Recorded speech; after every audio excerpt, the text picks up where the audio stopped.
Hello YouTube, my name's Tag and welcome to Siren's Call Second Wind. This is the demo and I found it on my recommended page and I was curious about the game because it's labeled as a psychological horror, but after looking at the screenshots of the game, I couldn't really see anything that screams psychological horror, which intrigued me. So without further ado, let's jump into the game.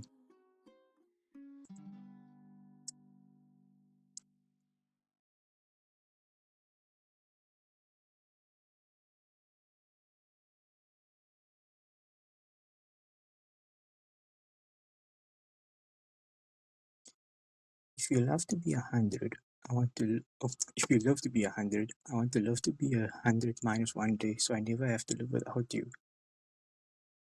Okay?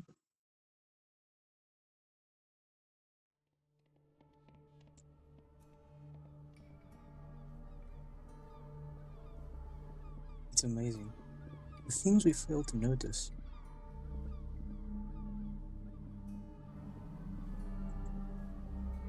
Somehow, we weren't even aware of what happened to the sun until the day before our wedding. It took that long for us to see that something was missing. It's hardly our fault though. Normally, when a star dies, there is a brilliant burst of light, followed by death.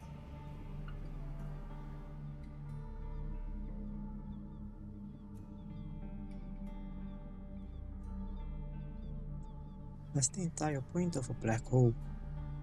It consumes everything. It ruins everything. It makes its presence known immediately and violently. But this black hole of ours moved in with slow feet, and once it moved in, it took nothing from me. Not my life, nor my dreams, nor the cool autumn breeze.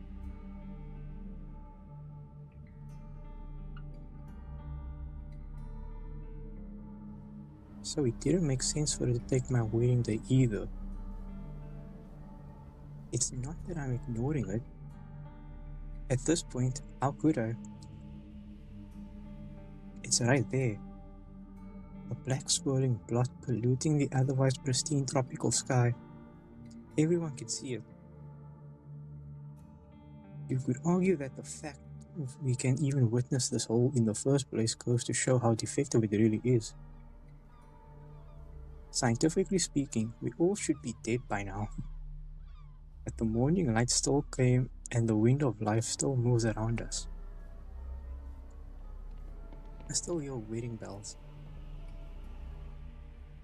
Really, nothing about the world has actually changed. It was less like the sun had died and more like it had just been painted over by some naive kid who doesn't know how these things actually work. The only thing lost was the image of the sun in the sky. Nothing more. A hurricane would have been much more inconvenient for us, now that I think about it. But hurricane season is over. We won't be getting another storm this year. Instead, a new wind is blowing through the town of Siren's Call, Florida. A wind of change. For a second or two, it almost felt like snow. God, how wonderful that would have been. How lovely and impossible. But I won't let those childish dreams of mine get in the way of your perfect wedding. I won't be a bad husband. Oh, she looks pretty.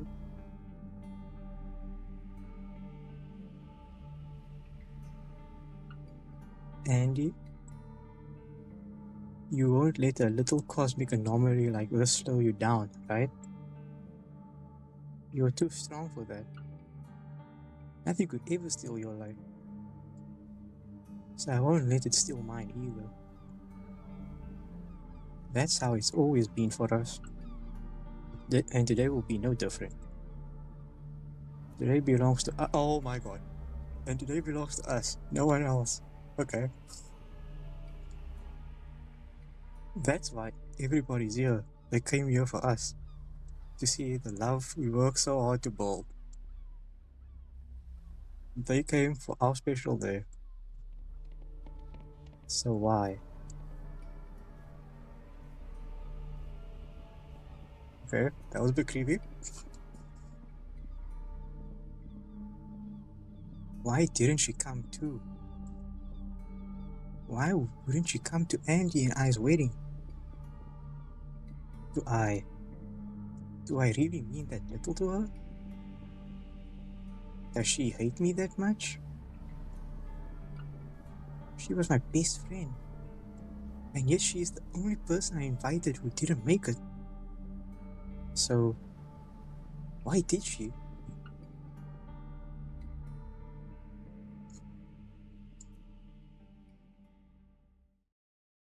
What did I do wrong? Ooh, okay.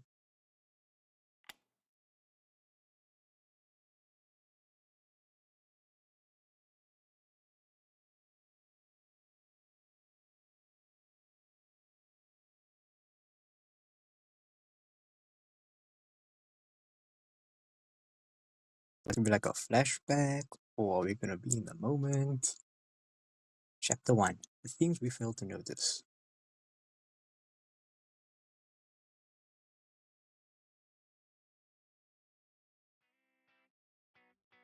Ooh.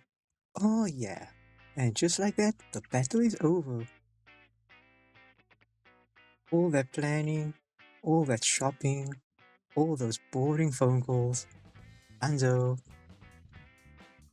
now we feast on the fruits of our victory. Andy shoves her open grip into the heart of the cake and rips out a sizable chunk. Okay. Okay.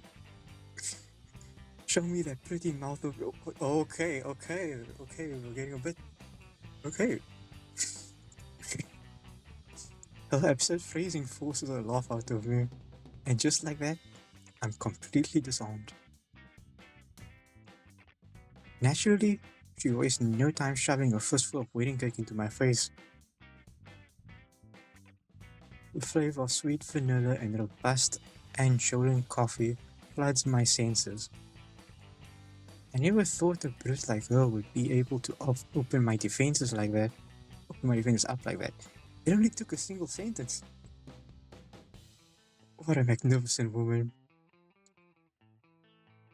Even so, I won't be defeated so easily. As she forces her open palm to my lips, I scoop up a sliver of cake with the side of my hand. She's too busy pressing the advantage to notice my arm wrap around the side of her head and over her face. That mistake will be her downfall.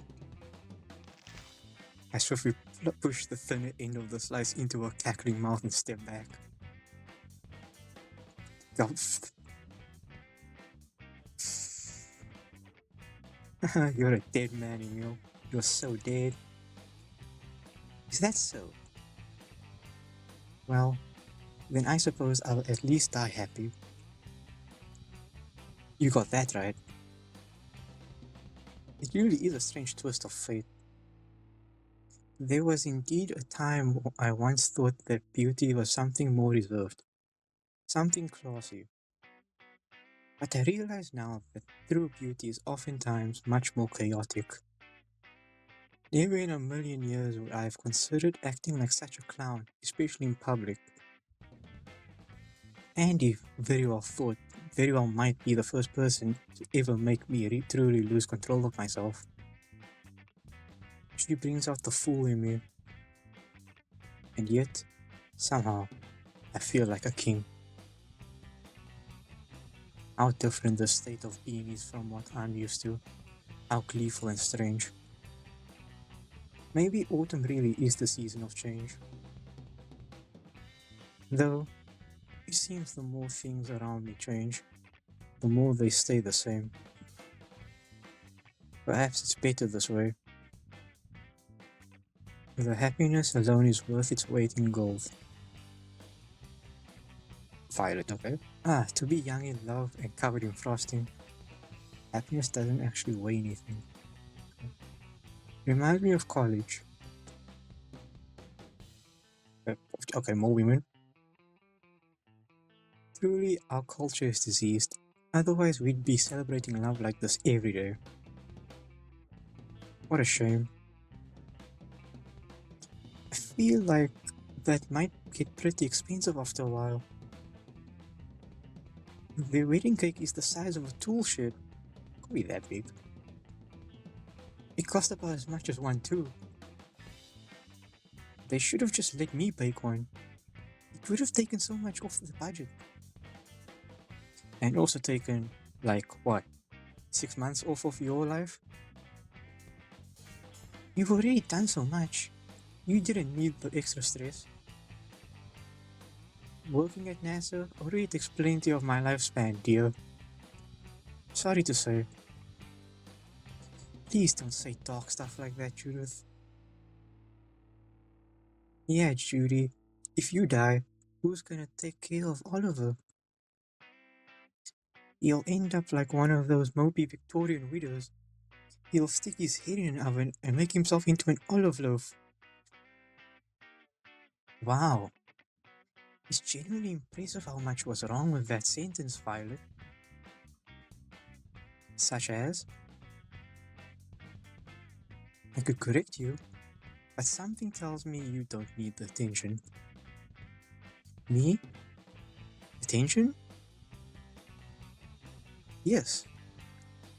You're like those cats that wake up from an afternoon nap just to knock something off a desk. Yeah. Stop flirting and Emil's wedding goals. It's embarrassing. I'm not flirting. I'm simply stating the facts. Facts have no place in the court of love. The what? He's right. This is a love story. Facts and such are worth this year. Until the year in question is witnessed firsthand by others, my words are in a superimposed state of both flirting and not flirting. What? Open the cat box, Judith. Okay, okay. Just go and eat some wedding cake, you two. It's better that way. You can't eat any cake until the bride and groom are finished, Ashton. Wait, really? Oliver looks at the plate of uneaten cake in his hand despondently. Wrong. As the best man, I get special privileges. If you're going to exploit the privileges of a best man, then you should have at least dressed like one. How do I know when Andy and Emil are finished? Is there like a signal they send out or something? I'm kinda hungry. Guys, I did dress like the best man. I'm the best man every day of the year. Isn't that right, my dude? Oh, okay. Digress for success. Sometimes the things we fail to notice can change our lives forever. There will likely be some details about the story of Siren's Call Second Wind that you'll notice, but Emil simply won't. By pressing the digress button, you can help Emil pick up on things that would normally be obvious to him. Avoiding the digress button will leave him blissfully ignorant of these details, at least for now. However, Emil is kind of a know-it-all and will likely use the knowledge he learns from digressing to inadvertently sabotage his own happiness. But by digressing, you and him will acquire clues as to what is really going on. These clues are objective truths about what is happening in the story. No wordplay, no tricks, just the truth. Some digress patterns will only appear if Emil is leaning more towards solving the mystery than pursuing romance. Either way, his final ending will change depending on if Emil is leaning more towards romance or mystery by the time he reaches the last chapter. So focus on your preferred genre. Ignorance may be bliss, but knowledge is power. That's interesting.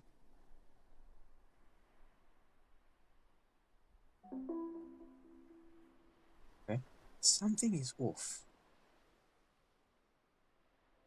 I should have pushed the digress button. I should have pushed the digress button. Oh man. I kind of failed the total already. Oh man. Well, but I refuse to ruin this happy moment with my paranoia. I'm so annoyed I should have pushed the button. I turned to Andy and gripped her hand. Yes, you are the best man every day, Ashton, but there's no need for us to hold you all up any longer. There will be plenty of time for bickering in the future. But for now, let us eat cake and not words. Every moment we have together as the Midnight Guard, as friends, is a precious one. So let's make the most of this perfect.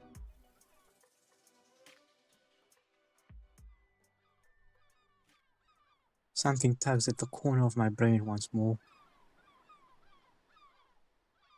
I look out to the sky and feel my eyes drift to the spot where the sun should be. Let's make the most of this perfect day. We've earned it, after all.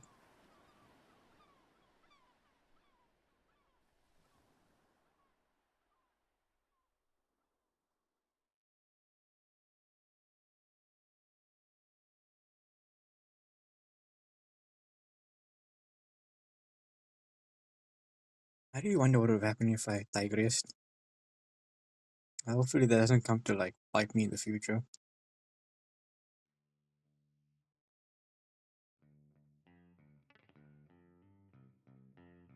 After several toasts and a little bit of dancing, the six of us find our way over to a distant table. Thankfully, none of the other guests seem to have followed us. Andy scrapes some frosting off her veil and places it back on. Geez, this is getting a little exhausting, isn't it? Did you get exhausted? I didn't even know that was possible. Well, like, not physically. But you know, Andy looks lovely in a dress, so I can hardly be surprised by the amount of attention she's attracting. But it is certainly more chaos than what I'm used to. It is a lot of people. Honestly, even recent events, it's surprising nobody cancelled.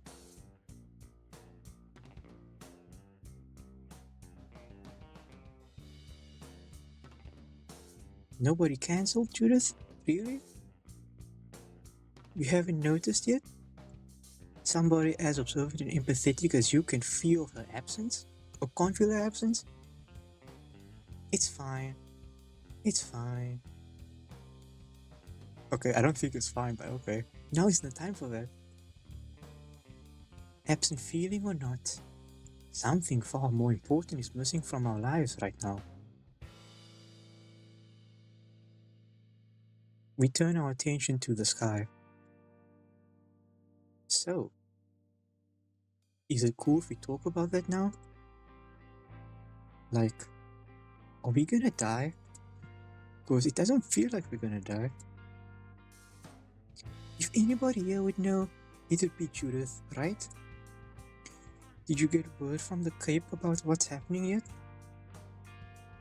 I turned off my phone for the wedding.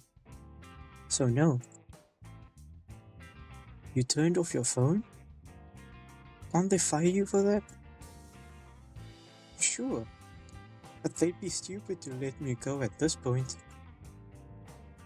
Besides, I can think of far worse things to be fired over than attending my sister's wedding. We both appreciate it, naturally.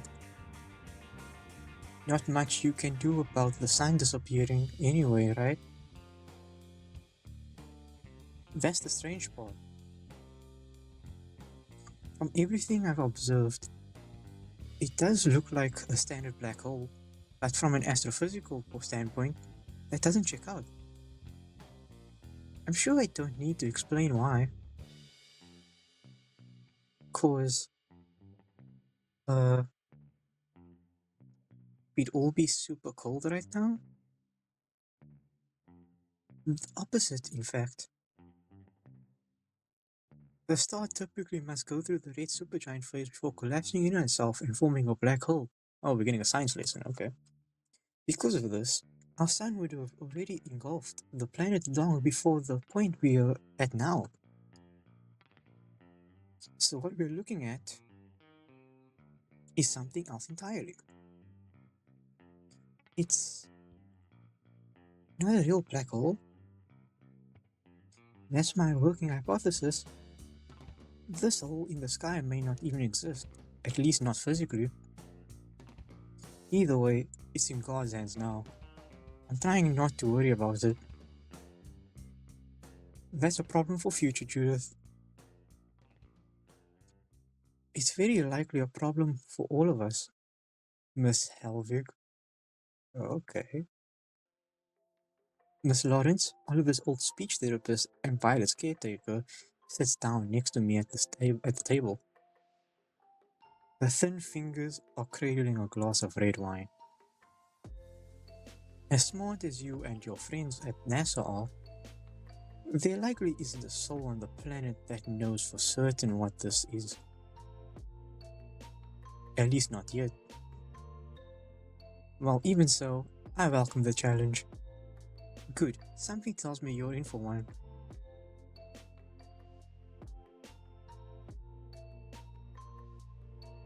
Miss Lawrence shifts her gaze over to my wife and I.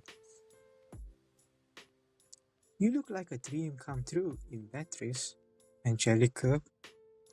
But that's to be expected. Oh, thank you. You best do everything you can to keep your wife's dreams alive, Mr. Fletcher. Rest assured, I fully intend to.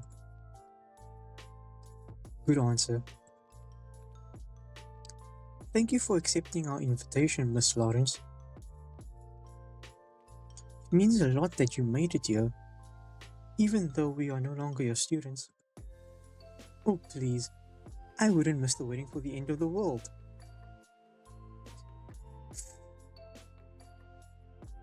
In all seriousness, I know you two have been friends for a while.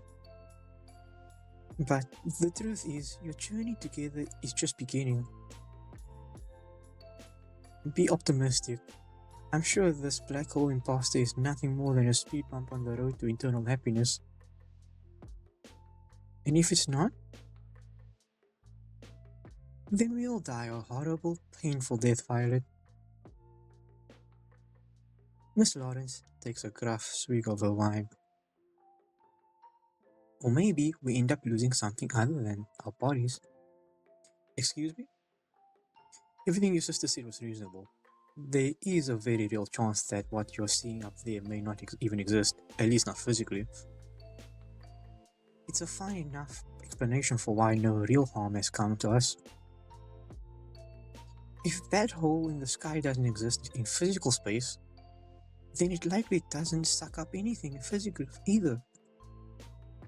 But one thing is for sure, that still looks like it sucks. Oh, do I get to pick a choice now? Okay.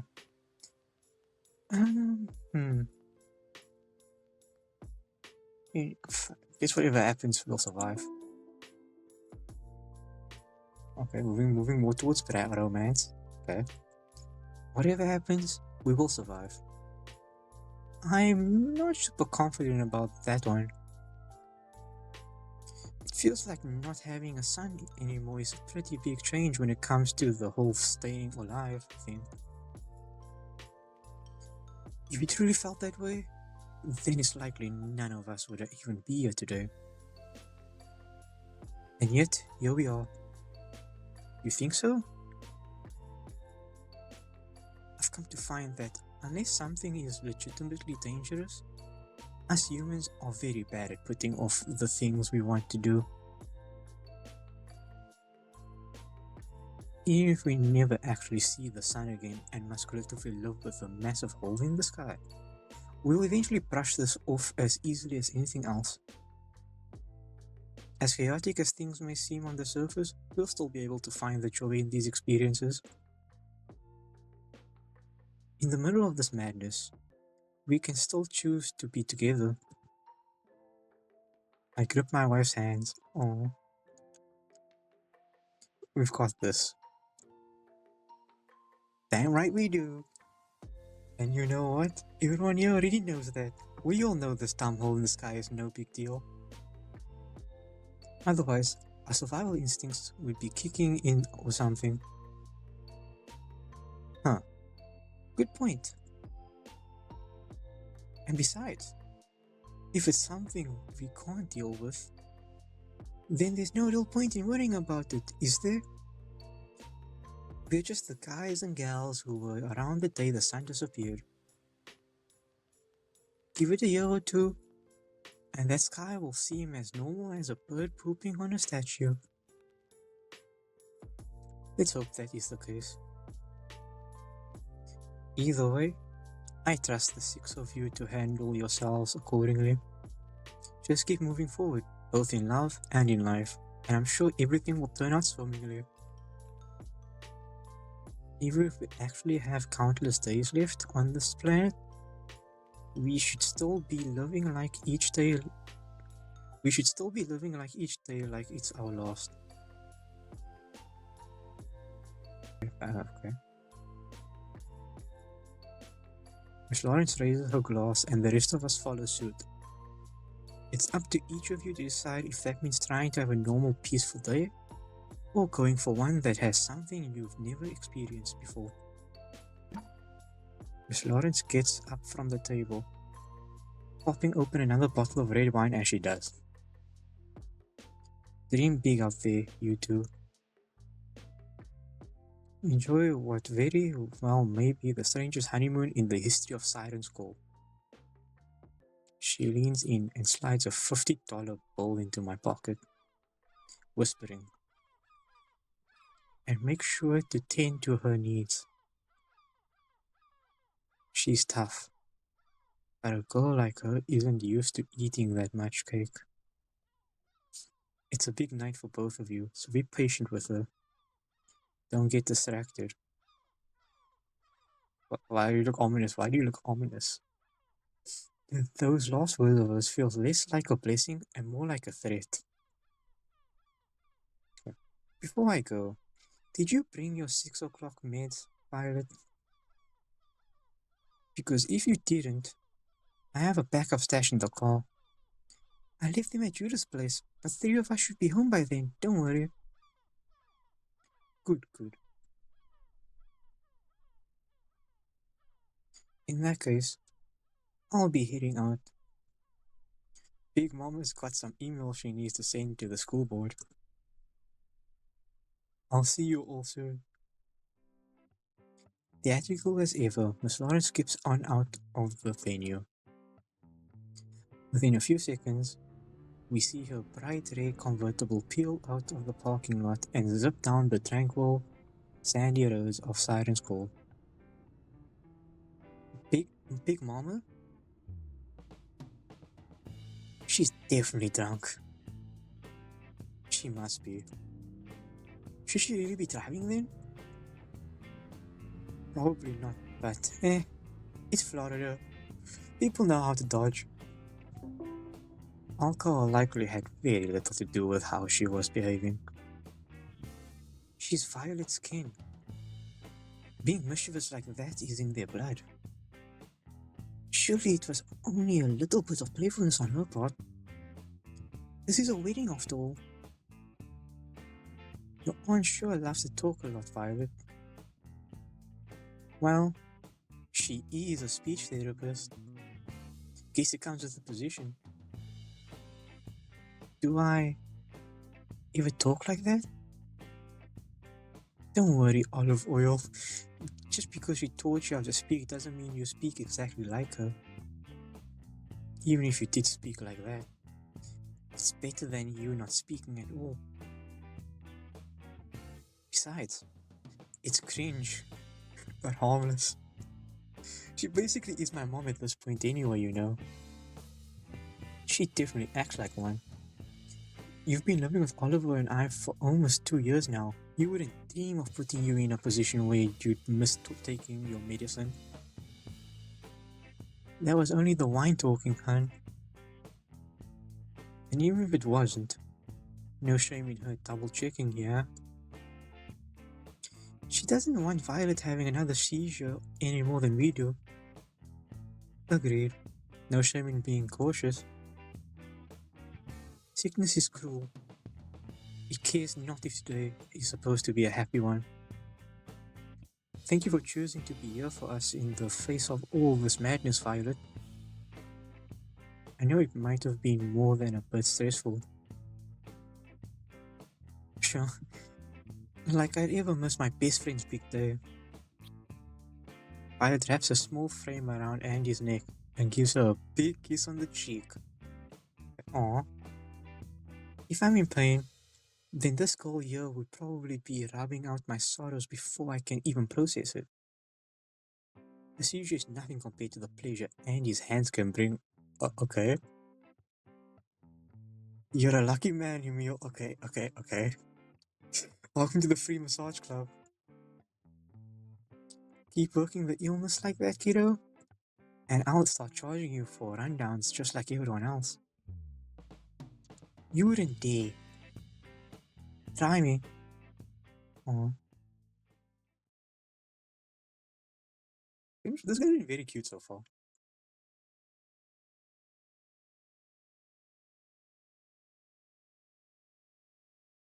Like, I can't wait for the moment where this game goes from absolute cuteness to absolute horror. Andy and I check into the honeymoon suite with little to no trouble. Two wine bottles like neither of us will ever drink are cooling patiently in a bucket next to the door. Basket of chocolates and roses litter the bathroom, giving everything a rather indulgent feel. And at the center of it all, a decadent canopy bed assaults my senses. Where I assume there should be happiness, a strange and uncomfortable sweetness bubbles up inside me. If I did enjoy vacations, it always feels like there's something else I could be doing. Yeah, I know what you mean. I watch her walk over and pull one of the chocolates out of a basket. Normally I don't care too much about if strangers think I'm rude or whatever, cause like I'm probably never gonna see them again anyway. But do you think the hotel staff will get upset if we don't eat any of this junk? I'm not too sure. If it's a comfort, I wasn't planning on eating any of it myself. It really does seem like a waste of our effort. But I don't think I have it in me to be a garbage gut anymore after all that cake we ate. Yeah, that's kind of what happens if the cake was the size of a shed. Even if it is our honeymoon, the strange feeling in my heart is supplanted by a gentle, slow-moving warmth. I watch her from the bed as she looks around the room. I know I say we should feast on the fruits of our victory or whatever, but it feels like we haven't even really done that much. And he throws herself onto the bed and rolls over on her back. Feels like we missed a step or something. Like, something we'd be stupid to forget. Like, we just ran a 5k and are forgetting to stretch. Almost as if, like, we skipped to the ending of a very long book. But we expected to reap the rewards of completing it. Yes, I know exactly what you're referring to. Any other couple would have no problem feasting on all this ripened fruit. They would let the juices splash and stain their clothing without a second thought. But now that we're finally alone together, it doesn't feel as earned. It feels like something is missing. She moves over to me on the bed and folds her hands over mine. It just doesn't feel like our style. There's more we should be doing here. There's always some sort of pain you gotta feel before the big win. That is how it typically goes. After all, iron sharpens iron. We spent so much of our friendship challenging each other. Before you started training me to get stronger and fight back against Ashton, my life with you was a bit abrasive. But the truth is, I grew to love those abrasive moments of ours. Those moments made me who I am. But this room is so.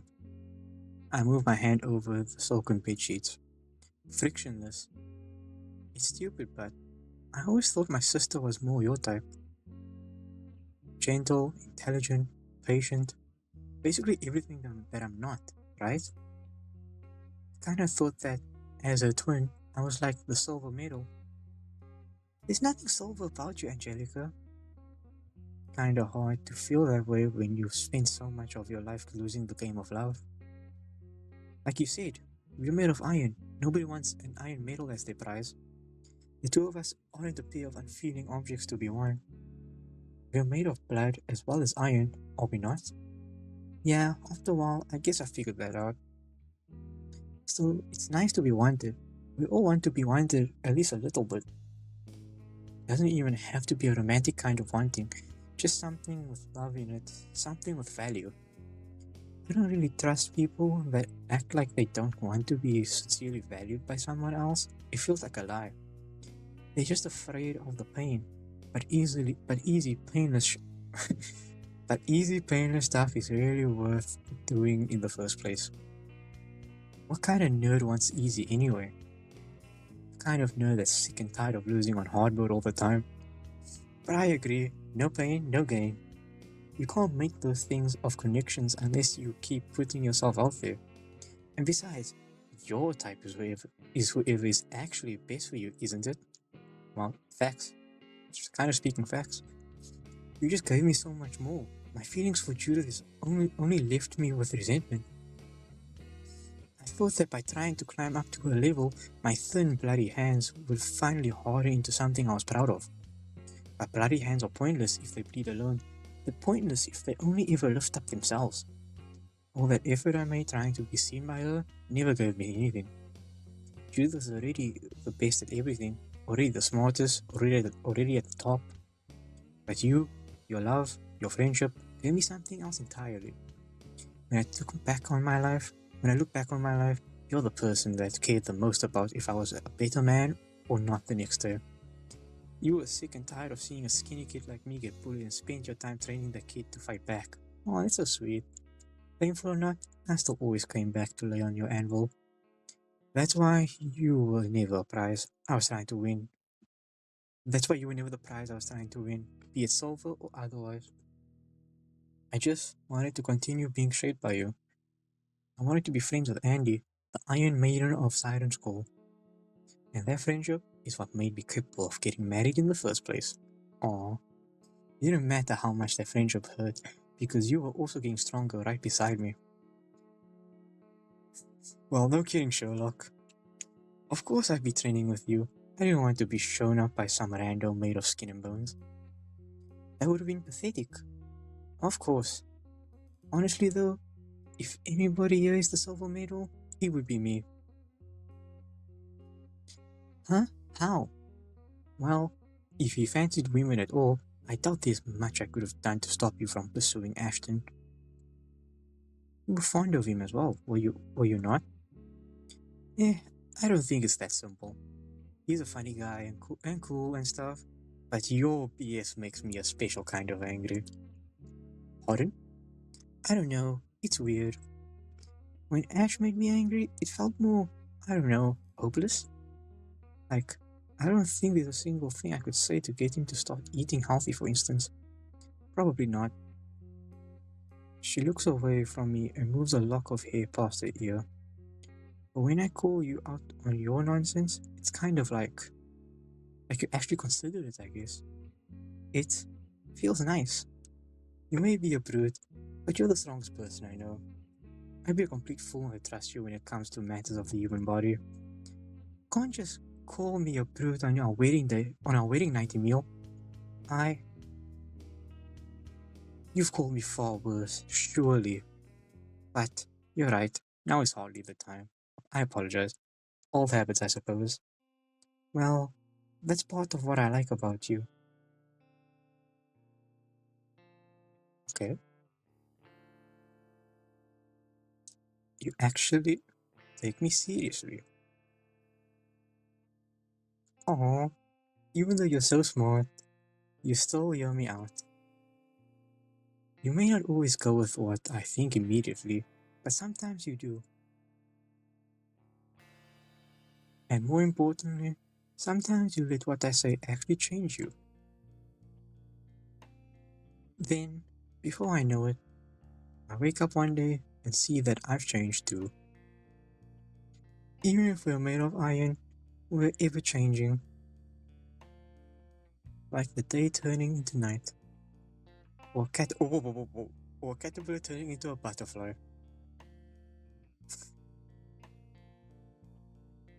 An ever-changing life. I, I think, I think I'm ready to give myself to something like that.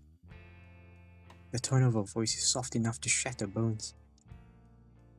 Something resembling a gasp erupts from my throat as every hair on my body stands up at once. But then I move my hand up to her cheek and suddenly my nerves begin to fizzle out. I'll certainly try my best. You always do. That's your secret, isn't it? Her fingers curl around my hands for what feels like the first time. But the thing is, it might be a bit before that happens. My wife shifts her left hand to her stomach and grimaces. She slowly falls back onto the bed and pouts. Third, I for sure ate too much sugary. I for sure ate too much sugary nonsense on that wedding. At that wedding. Oh, that seems a bit unexpected. I can't say I like where this is going, but it's perfectly fine. I feel like if I had done the digressing earlier, I would have said something else. We're just taking a little detour on the road of love. It's nothing the two of us can't handle. Damn it to hell. Could you, could you go to the store and get me some of that pink stuff? A swig or two of that, and I should be good to go, I hope. Feel the weight of the money in my pocket and remember Miss Lawrence's words. Don't get distracted, don't get distracted. Don't force yourself, Andy. What matters is that we do things our way. I don't want our first time to be out of obligation, even if it is our honeymoon. I'll head on out onto the convenience store down on Fragler and see if they have anything that silences the needless pain of yours. Alright, I'm really sorry. I feel like such a dummy right now. There's nothing to apologize for. I'll be back momentarily. Sit tight.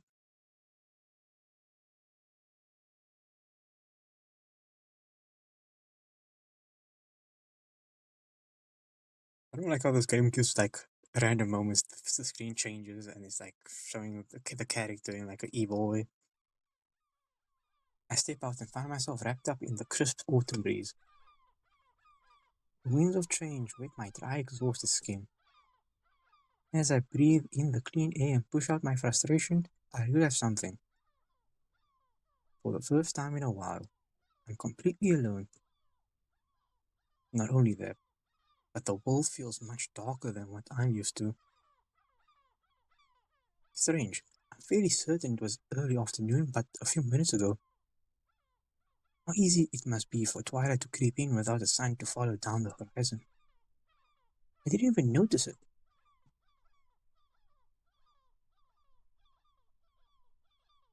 In many ways, this whole experience feels like having our honeymoon on another planet, and yet everything else is as it should be. Even with all this change, Florida is still the land of stagnation. If I keep walking down Flagler like this, my third favorite convenience store will still be sitting comfortably in the left corner of the next intersection. Sun or not, the air still tastes of ocean salt. Yes, it may not be Maine, Lord knows it isn't even close, but this place is still home. Whoa, what was that? And in the span of a single day, the second home of mine has become an exact blend of the familiar and the bizarre. Okay. There's a thrill to that, I suppose. To think I'm the what's popping up? To think I'm the first of my family to have ever experienced something like this. Even a solar eclipse cannot compare to the otherworldly feel of this once familiar sky. Now all that's left is to live through this change together. A dull-sounding chime rings above me as I enter the store. Save for a tired-looking woman stocking cigarettes up front, the place is mostly empty from what I can tell. Make my way to where I am certain that they keep the antacids. Hmm. As I turn the corner, I find myself frozen in place. It is as if all the moisture in the air is completely evaporated. My mouth grows so dry that it becomes painful to swallow. I know what this is. I know who this is. The comforting scent of hand sanitizer floods my senses as my eyes fixate on a familiar blue butterfly ribbon. Oh, okay. Is this the person that didn't show up to the wedding? It's her, my best friend. The only person who didn't show up to my wedding. Okay, that answered my question. Ruth. Ruth Manchu. She seems oblivious to my presence, eyeing over a bottle of aloe vera. A single question pushes all other thoughts out of my head. Where were you today? Imagine we just asked the question. We just walk up to her like, where were you? But nothing comes out of my mouth. It's as if I've completely lost the ability to speak. You were supposed to be there for me, Ruth. It was the most important day of my life, and you were here in town all along? Even though the sun is gone? You're still out and about? If you're brave enough to leave your home to buy aloe vera, then you're brave enough to come to my wedding. There's no reason you couldn't have shown up. There's no reason. And yet,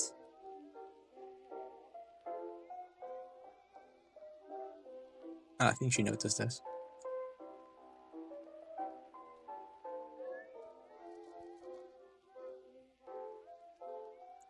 Hey there, stranger. How are you liking the end of the world?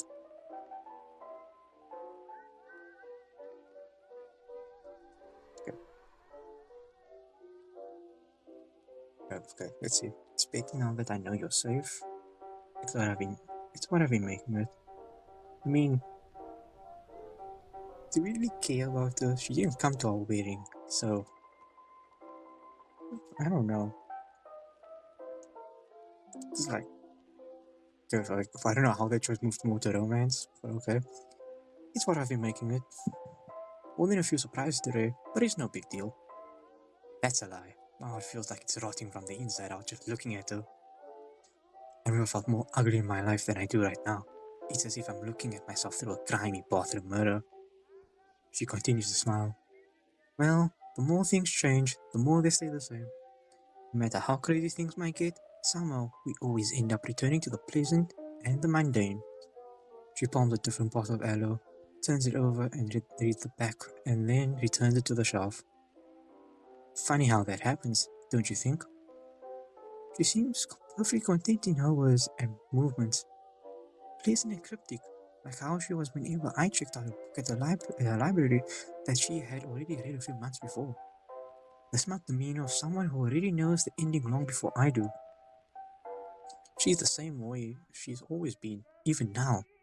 Something about her feels unfair. And yet, I know in my soul that I'm still happy to see her. The stupid childish part of me is overjoyed to see her here. Ruth, my favorite librarian. In the few moments in my life I've known true peace, you were never more than a few feet away. And now here you are, completely unbothered, shopping for aloe at the end of the world. No, it's not the end. It's not the beginning either, nor does it feel like the present. This is something else entirely.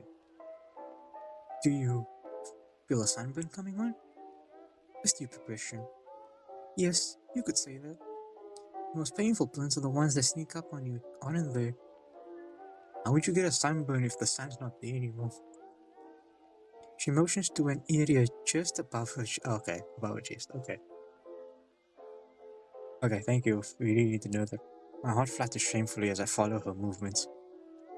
Could be that I'm just imagining things though. Either way, it's good to have the stuff in my medicine cabinet. Drift turns away from the shelf and gives me her full attention for the first time since we started talking. Hey, you look sharp. Sharp? Your suit, it's very nice. Is that so? Yeah, you look sharper than a stained glass window. Hope you're dressed for a wedding and not a funeral. Does she know? Does she know? Didn't I? Didn't we go over the wedding invitations together? I remember handing you one. I remember how your face lit up as I did. No, this is just too cruel. I thumb over our countless interactions in my brain, looking for any moment of mistreatment. Surely there's something I've done that warrants such cruelty. Are you feeling well, Ruth? Well, it's like you said, I have a sunburn coming. Your face is like how the sky was this afternoon. The Ruth I know is still here, but something is missing. Other than that, I guess you could say I feel nostalgic. Nostalgic? Your suit. It reminds me of when we went to the homecoming dance together. Oh, interesting. I think that's the only other time I've ever seen you look this fancy. Oh, is that so? Kinda weird that I feel so nostalgic for what ended up being such a horrible night. But still, things sure were simpler back then, huh? So much so that the faculty even opted for the simple solution of having the dance in my library of all places. Man, what a nightmare that was. Even with the janitor's help, it took me days to get all that food and junk out of the carpet. But I guess that's just high schoolers, right? Stop it, Ruth. But anyway, while we're both still in Florida, why don't we go get a coffee or something? But bro, your wife needs medication. Get her medication. You have to eventually take some responsibility for getting me addicted to the stuff in the first place, you know? Stop saying these things. An even better idea. Once we're both back in Maine, we can grab a cup and hit up the old college library. The library is loads better than the one I used to run back in high school. The love seats in particular are wonderful. And coffee tastes much better when you're book hunting anyway. Stop saying these things. Actually, if you'd rather, we can just skip the coffee, go somewhere cozier, and use my laptop to read a visual novel. I don't know about you, but I've got a backlog of visual novels that I seriously need some help churning through. Stop distracting me. Hey, you haven't been slacking on your reading, have you? College graduates or not, we still need to be reading lots and lots. You can't become a truly great writer if you don't read. Of course I've been reading. But that's not the point, Ruth. Seriously? If you've been slacking, I'm going to be disappointed. I understand it's the season of change, but there's no excuse for changing so much that you skip out on your reading. Ask me why I'm wearing the suit. Or, maybe you're not as big into physical books anymore. Ask me why I look so happy. Bro's crashing out. He's actually crashing out. Yeah, we should probably just read a visual novel or something. There's, a couple of mystery ones I've been working through that I think you'd be really into. I do look happy, don't I? Unless that's something you're not interested in. But, I would be, interested if it wasn't obvious. The two of us reading together again. It would be just like old times. What, we're in a flashback now? Like old times. Like old times. Like old times. What we had back in Maine, or even here in Florida. I truly did think it would never end. In Florida, whenever I was bullied and needed a moment of serenity, you were there. In Maine, whenever I seemed frozen in place, you always gave me something warm to look forward to. No matter where we were, you allowed me the freedom to lose myself in those little fictions of ours. The fiction we shared gave me the strength to return to reality. Your gentle presence gave me the moments I needed to become stronger in the first place. But what did I ever end up giving you? I long considered myself your friend, but how true was that for you, Ruth? Any sort of friendship has to be reciprocal, yet all I ever did was read the words you gave me, and thank you for them. Those moments with you may have mattered to me, but I was no more a friend to you than the little boy in the giving tree. And now you're asking me to swing on your branches again? Is that kind of friendship fair to you? Is it fair for you to be friends with someone as selfish as me? Is that love? Is what you're feeling here love, Ruth? I felt nothing romantic towards you in that library of ours, but even so, disgrace, to invite me back into another one after having been away for so long? It's unlike any kind of love I've ever experienced. And yet you didn't come to my wedding, which ultimately can only mean one thing. That's not something I can do, Ruth. The joy in her expression dissipates almost immediately. Huh? I can't spend time with you like that anymore. Why not? Because that era of my life is over. As long as I live, I will cherish what you gave me, that library of yours. But now I have to give all that I can to other people here in Florida. I have other things I need to focus on. Like your new wife, right? Oh, she does know, okay. That is correct. I won't ask you why you didn't come to my wedding today. I'm certain you have your reasons. If they were tragic reasons, I doubt you would be taking your time here on Flagler. Maybe I'm wrong, but that seems very unlikely given your lax disposition. Oh, she looks angry. But no matter the reason, be it resentment, forgetfulness, or just plain indifference, it is still a failing on my part. Indifference? As much as we like to pretend otherwise, there will always be people that we love and value more in our lives than others. A mother, a father, a spouse of your own. You know my parents are divorced, Emil. They're not exactly the sort of people I default to when I think of love. And you barely got the chance to know your real parents. Fine, bad example for both of us then. But to me, you were one of those important people, Ruth. You're somebody I could never be indifferent about. Really? This morning, when I saw that hole in the sky where the sun should be, you were the first person I thought of. You were, in every sense of the word, my most cherished friend. But just because I consider you my best friend doesn't mean you did as well. Emil, I had plenty of chances to make myself a person worth being with today. Somebody worth being with at the end of the world. But I failed. And because of that, you didn't come to my wedding. Maybe it's simply because I never gave back enough kindness to you as you gave to me. Either way, the end result is still the same. I still failed you.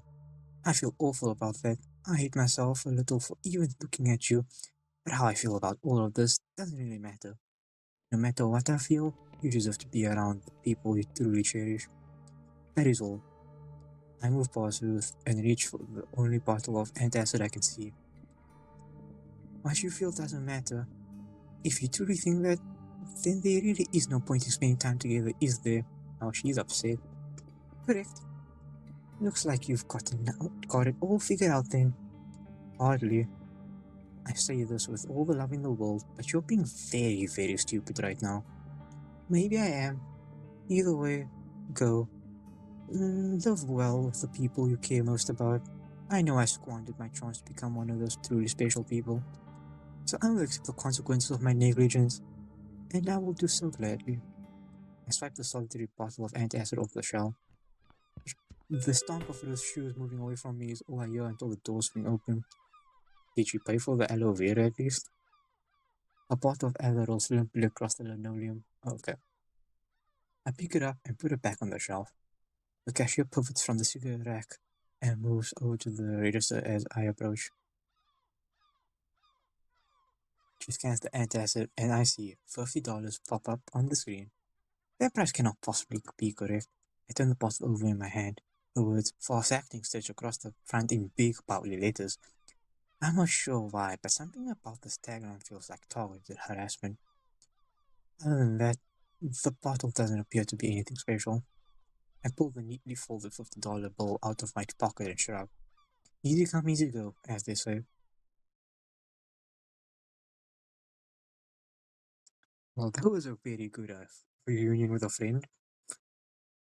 We love making people upset. Anyway, I'm gonna end it here. So far, this game's nice actually. It has cute characters. I I don't like how it becomes ominous randomly, but I'm sure we'll get to like the bottom of this eventually. But anyway, I hope you guys enjoyed. I'll catch you guys in the next video. Goodbye.